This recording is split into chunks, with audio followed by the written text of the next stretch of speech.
नमस्कार दोस्तों, मैं लालचंद सैनी फाइटर्स क्लासेज के यूट्यूब चैनल पर आपका हार्दिक स्वागत। और आगे अपन बात करते हैं साइंस क्लास में। और नीट पात्रता के लिए महत्वपूर्ण क्लास होने वाली है और अन्य प्रतियोगी परीक्षाओं के लिए भी महत्वपूर्ण क्वेश्चन है।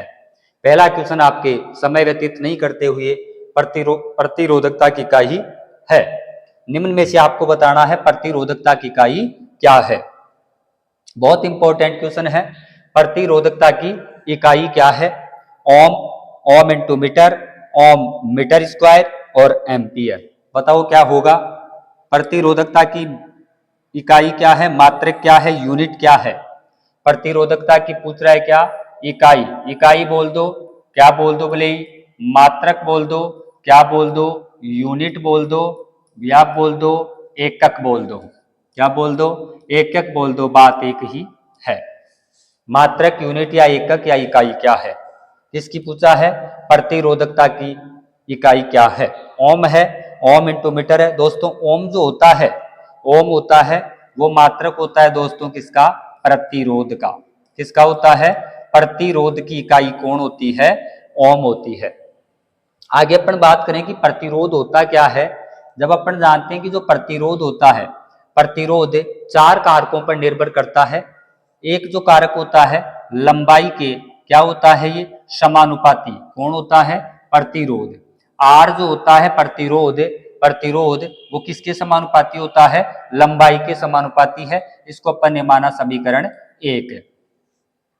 प्रतिरोध जो होता है आर जो होता है वो व्युत्क्रमानुपाती होता है इसके अनुप्रस्थ काट के क्षेत्रफल पर। कोई चालक तार है, उसका अनुप्रस्थ काट का क्षेत्रफल जो उत्पन्न प्रतिरोध के क्या होता है? व्युत्क्रमानुपाती होता है। ये समीकरण कौन सा है? 2 है। इसको अपन ने रखा समीकरण 1 को 2 में रखा तो अपने पास कौन सी चीज आनी है? ये अपने पास आ गया कि आर व्युत्क्रमानुपाती अपने पास आ गया कौन? एल अपॉन ए। एल अपॉन ए। अब इस व्युत्क्रमानुपाती के चिन्ह को जब जब अपन हटाते हैं तो किसी न किसी का क्या होता है? जन्म होता है। किसी न किसी का क्या होगा? जन्म होता है। और जो जन्म हुआ यहाँ पर वो होता है एक रो का। इसको अपन कहते हैं रो। यानी आ जाएगा अपने पास आर बराबर अपने पास आ गया टी और एल अपॉन ए। ये जो पी का चिन्ह दिख रहा है इसको अपन कहते हैं क्या? रो कहते हैं। क्या कहते हैं? रो। और इस रो को दो नामों से अपन व्यतीत, प्रतीक चिन्ह द्वारा व्यतीत करते हैं या दो नामों से इसको पुकारा जाता है। इसको अपन कह सकते हैं प्रतिरोधकता। क्या कह सकते हैं? प्रतिरोधकता। और इसको कहते हैं प्रतिरोध स्थिरांक। क्या कहते हैं? स्थिरांक।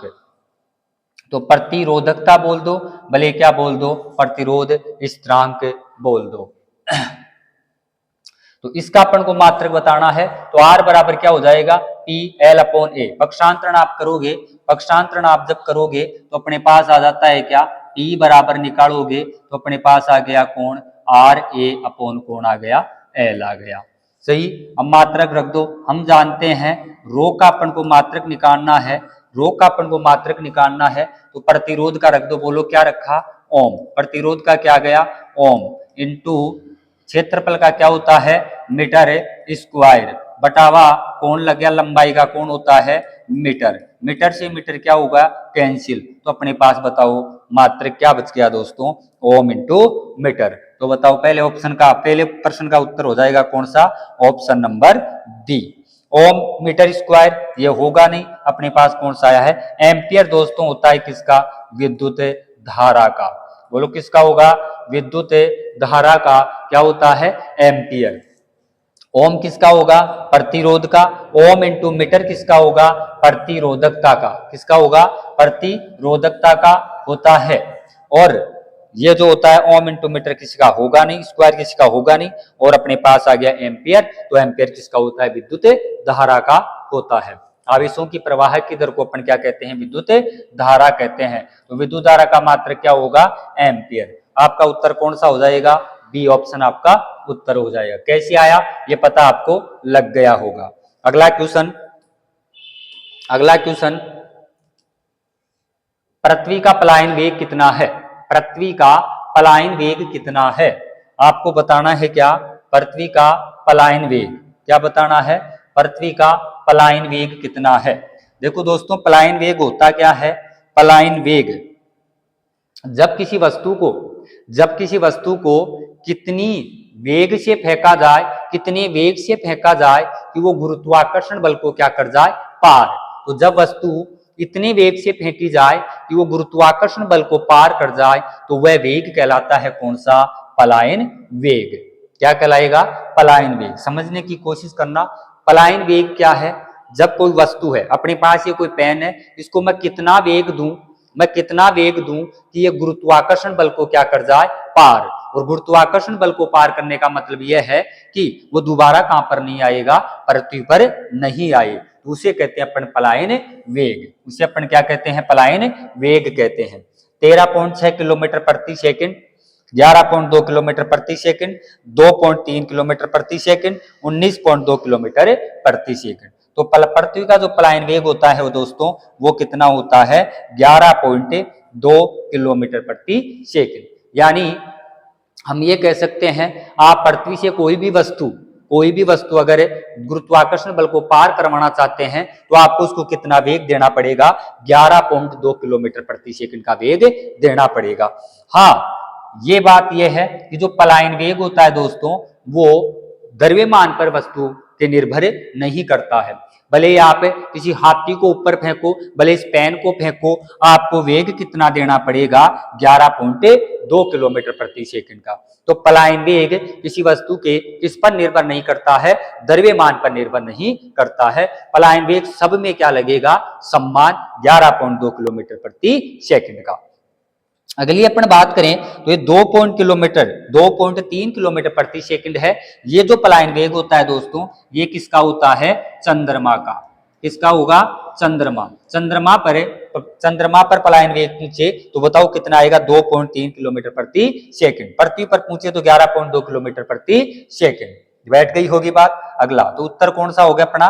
2। पृथ्वी पर पूछा है तो अपन जानते हैं कितना होता है? 2 किलोमीटर प्रति 11.2 किलोमीटर प्रति सेकंड। अगर चंद्रमा पर पूछता है, चंद्रमा पर आपसे पहुंचा जाता है, तो वो होगा कितना? 2.31 होता है। और किसमें? किलोमीटर प्रति सेकंड होता है। ये किसका होगा? चंद्रमा का होता है। अगला क्वेश्चन,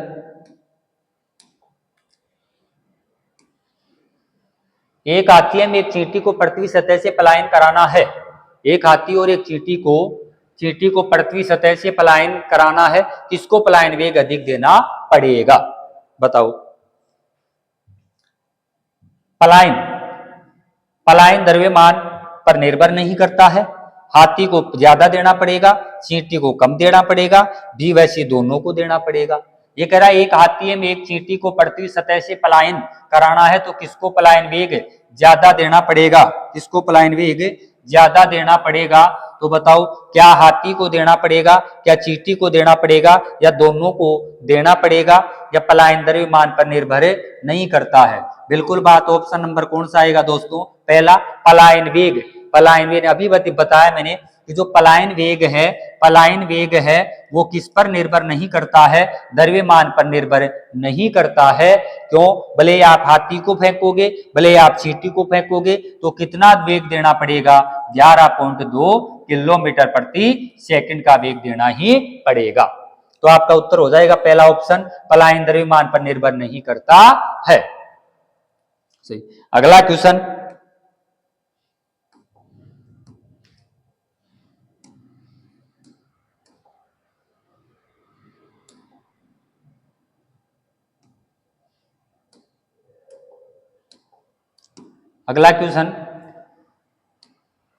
दाब, बल और क्षेत्रफल में संबंध होता है।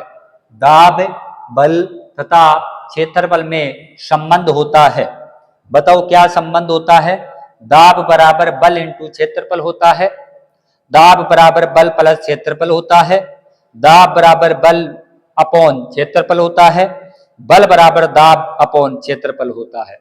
दाब, बल और क्षेत्रफल में क्या संबंध होता है? तो क्या संबंध होता है? हम जानते हैं दाब क्या होता है? दाब बराबर अपन कहते हैं किसको? प्रणोद बटावा, किसको कहते हैं? प्रणोद बटावा कौन आता है दोस्तों? क्षेत्रफल। कौन आता है? क्षेत्रफल। प्रणोद का मतलब होता है एकांक क्षेत्र पर लगने वाला कोण होता है बल। तो बल बटावा कोण आएगा क्षेत्रफल, बल बटावा कोण आता है क्षेत्रफल। तो बताओ कौन सा संबंध होगा? दाब बराबर हम जानते हैं एकांक क्षेत्रफल पर, देखो एकांक क्षेत्रफल पर लगने वाला प्रणोद क्या कहलाता है? दाब। इसी को मैं ऐसे बोल सकता हूं, प्रणोद होता है एकांक क्षेत्र पर लगने वाला कोण बल। तो एकांक क्षेत्रफल पर लगने वाला बल कह दो, एकांक क्षेत्र पर लगने वाला प्रणोद कह दो, और जो लगता है उसे अपन क्या कहते हैं? दाब कहते हैं। जैसे यह आपका पेन है, इस पेन का अगर मैं ऐसे दाब लगा रहा हूं तो इस क्षेत्रफल का जो दाब लग रहा है, एकांक क्षेत्रफल पर जो दाब लग रहा है वो कहलाता है कोण, कोण दाब। बल, प्रणोद या बल लग रहा है, ये मेरे हाथ से जो बल लग रहा है ये कहलाता है कोण दाब। तो एकांक क्षेत्र पर लगने वाला प्रणोद या एकांक क्षेत्रफल पर लगने वाला बल क्या कहलाता है? दाब। तो बताओ कौन सा सूत्र आपके यहां पर बैठेगा? तो ऑप्शन नंबर कौन सा है? सी, ऑप्शन नंबर सी। दाब बराबर बल अपॉन कोण है क्षेत्रफल। अगला क्वेश्चन,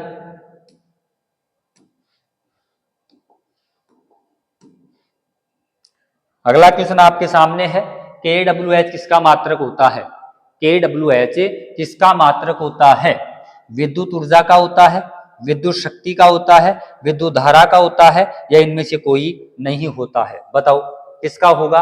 KWH किलोवाट घंटा, क्या कहते हैं इसको? किलो, बोलो क्या कहेंगे? किलो वाट घंटा। किलोवाट घंटा किसका मात्रक होता है? विद्युत ऊर्जा का, विद्युत शक्ति का, विद्युत धारा का? कोई नहीं। देखो विद्युत धारा का हम जानते हैं क्या होता है दोस्तों? एम्पियर। क्या होता है? एम्पियर। विद्युत शक्ति का अपन जानते हैं क्या होता है? वाट। क्या होता है? वाट। क्या होता है दोस्तों? वाट। विद्युत शक्ति का या बड़ा होगा तो क्या होता है? KW kilowatt. या एक होता है कौन? अश्व शक्ति। कौन होता है? अश्व शक्ति। तो कितनी मात्रक हो गई? 3। वाट कह दो, किलोवाट, और कौन आ गया? अश्व शक्ति। 1 किलोवाट, 1 किलोवाट बराबर होता है कितना? 1000 वाट। कितना होता है? 1000 वाट। विद्युत ऊर्जा, तो मात्रक किसका होगा? विद्युत ऊर्जा का। KWH किसका होता है? विद्युत ऊर्जा का मात्रक होता है। विद्युत शक्ति का वाट, किलोवाट, अश्व शक्ति। एक अश्व शक्ति बराबर हम जानते हैं, एक अश्व शक्ति बराबर है HP, हॉर्स पावर बराबर होता है 746 वाट। कितना होता है? 746 वाट होता है। KWH का अगर आपको ऊर्जा में पूछता है दोस्तों, ऊर्जा में पूछता है कि विद्युत ऊर्जा कितनी खपत हो रही है, तो देखो 1 KW किलोवाट बराबर कितना होता है? 1000 इंटू 1 घंटे में सेकंड कितनी होती है? तो हम जानते हैं कितनी होती है? 3600। मैं गुणा किया 3600, बताओ कितना आ गया? कितना आ गया? 10 की घात कितनी आ जाएगी? 3 और 2 5। कितनी शून्य लगाऊं? 5। तो 36 इंटू 10 की घात कितनी? 5। क्या मैं इसको लिख सकता हूं? 3.6 इंटू 10 की घात 6 जूल। तो ये कार्य या ऊर्जा में परिवर्तित हो जाता है। तो KWH बराबर ऊर्जा में परिवर्तित करते हैं तो आता है कितना? 3.6 इंटू 10 की घात 6 जूल। कौन? तो KWH किसका मात्रक हो जाएगा? बताओ, विद्युत ऊर्जा का मात्रक हो जाता है। अगला क्वेश्चन,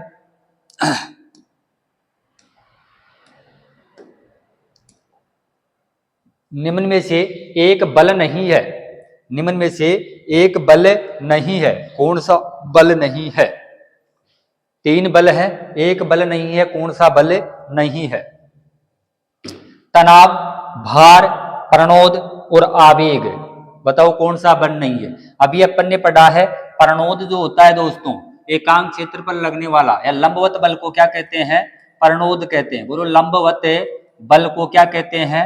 लंबवत जो बल होता है वो कहलाता है क्या? प्रणोद। तो मतलब है प्रणोद भी एक प्रकार का क्या है? बल है। तनाव, तनाव भी एक प्रकार का क्या है? बल है। जैसे तनाव मतलब ये खूंटी है, इसमें आपने कोई धागे बांध दिया और धागे के कोई चीज लटका दी, तो जो धागे में जो तनाव उत्पन्न हो रहा है वो ही क्या कहलाता है? बल। तो तनाव भी क्या है? बल है। भार हम जानते हैं वो बल के बराबर होता है दोस्तों। जैसे हम कहें F बराबर है क्या होता है? MA।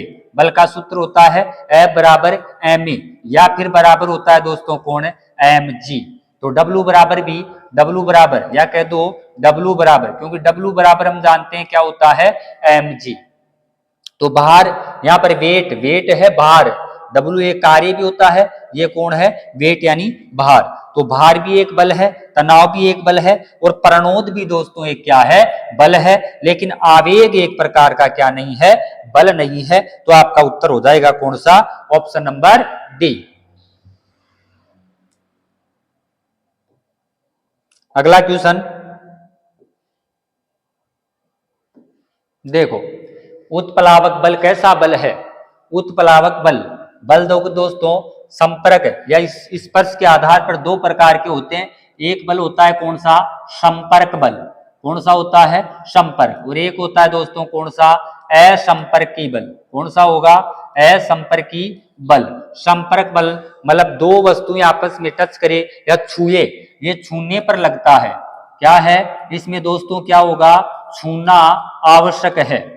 छूना क्या होगा आवश्यक है, छूना क्या है आवश्यक है, और इसमें छूना दोस्तों क्या होगा आवश्यक नहीं है। छूना क्या नहीं है आवश्यक नहीं है, और छू जाए तो बुराई भी नहीं है। तो संपर्क छूना आवश्यक नहीं है। जैसे मैं कहूं आपका कौन सा बल होता है गुरुत्वाकर्षण बल।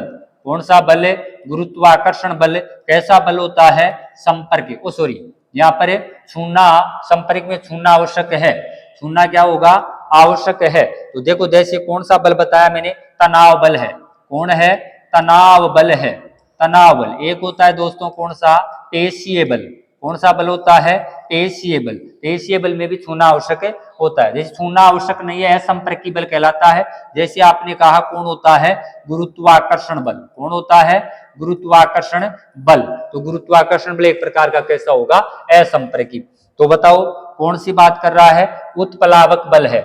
उत्प्लावक बल, उत्प्लावक बल मतलब होता है हम कोई पात्र में पानी भरते हैं दोस्तों, क्या भरते हैं पानी भरते हैं। उस पानी में अगर अपन ने कोई बोतल, खाली बोतल को ढक्कन खोल के उल्टा यूं दिया, अपन ने उल्टा यूं दिया तो उसकी ओर ऊपर की ओर एक बल, ऊपर की ओर एक बल महसूस होता है, अपने हाथ को बल महसूस होता है, उसको अपन कहते हैं उत्प्लावक बल या उत्क्षेप बल।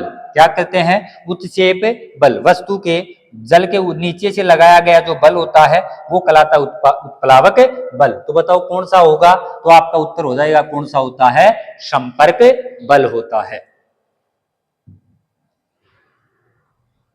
अगला क्वेश्चन, अगला क्वेश्चन है दोस्तों बल का एसआई मात्रक होता है। बल का एसआई मात्रक होता है, क्या पास्कल होता है, क्या एम्पियर होता है, क्या न्यूटन होता है, क्या ओम होता है। बल का पूछ रहा है। देखो दोस्तों एम्पियर होता है किसका विद्युत धारा का। बोलो किसका होगा विद्युत धारा का। किसका होता है विद्युत धारा का। किस कौन एम्पियर। न्यूटन होता है किसका बल का। किसका होता है बल का होता है दोस्तों। न्यूटन किसका होगा बल का एसआई मात्रक। ओम होता है अभी पढ़ाया अपन ने किसका होता है प्रतिरोध का। किसका होता है प्रतिरोध। प्रतिरोध किसे कहते हैं विद्युत धारा के मार्ग में उत्पन्न बाधा को क्या कहते हैं प्रतिरोध। बल अपन जानते हैं क्या होता है न्यूटन। एम्पियर विद्युत धारा का मात्रक होता है। पास्कल किसका हो जाएगा अच्छा बल का एसआई मात्रक पूछा है। पास्कल किसका होता है दोस्तों, तो पास्कल होता है किसका दाब का एसआई मात्रक होता है। किसका होता है दाब का। तो ये किसका पूछा है बल का। तो बताओ बल का कौन सा हो जाएगा ऑप्शन नंबर 3 न्यूटन किसका होता है बल का एसआई मात्रक होता है। अगला क्वेश्चन,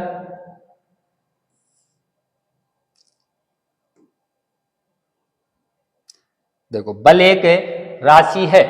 बल एक राशि है। बल एक राशि है। बताओ कौन सी होगी अदिश होगी सदिश होगी दोनों होगी कोई नहीं होगी। हम जानते हैं दोस्तों जो अदिश राशि होती है, बोलो कौन सी राशि अदिश राशि। वे राशियां जिसमें दिशा के साथ या परिमाण के साथ कोण नहीं हो। परिमाण दिशा के साथ परिमाण या परिमाण के साथ कौन नहीं होती है? दिशा। क्या नहीं होती है? दिशा का बोध नहीं होता है, उसे कहते हैं अदिश। और सदिश कौन होती है? सदिश कौन होती है? वे राशियां जिसमें परिमाण के साथ, बोलो किसके साथ? परिमाण के साथ, परिमाण के साथ किसका बोध होता हो? दिशा का बोध हो, दिशा का बोध हो, उसे कहते हैं कौन सी? सदिश राशि। देखो दोस्तों, अदिश राशियां जो होती है, मैं किसकी बात बता रहा हूं? अदिश राशियां। अदिश राशियां जो होती है वो होती है कौन सी? आपकी दूरी। दूरी कैसी है? अदिश राशि है। साल कैसी है? अदिश राशि है। साल कैसी है? अदिश राशि है। कार्य ऊर्जा, कार्य कौन है?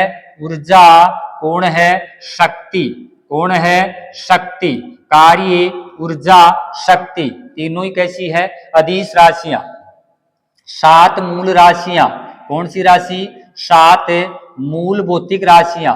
7 मूल भौतिक राशियां, ये सब की सब क्या होती है?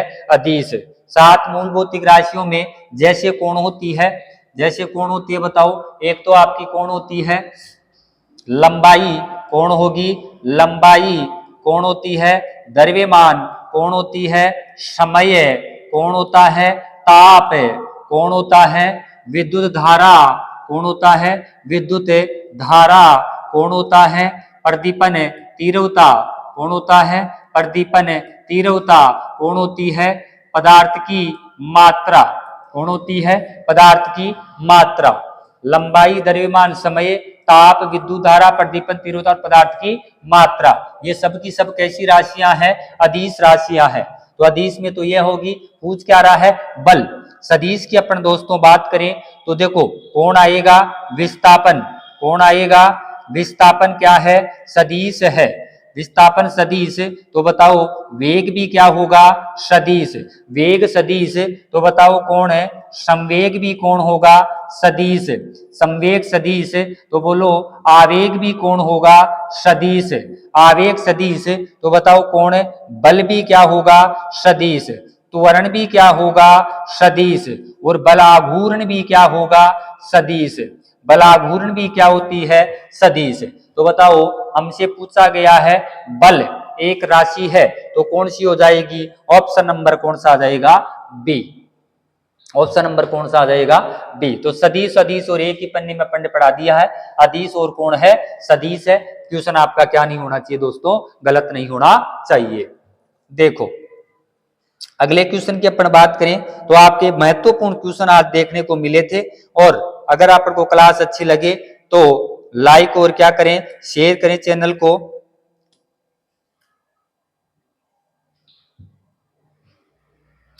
ऐसे ही अपने आगे की क्लास में मिलते हैं शानदार क्वेश्चनों के साथ।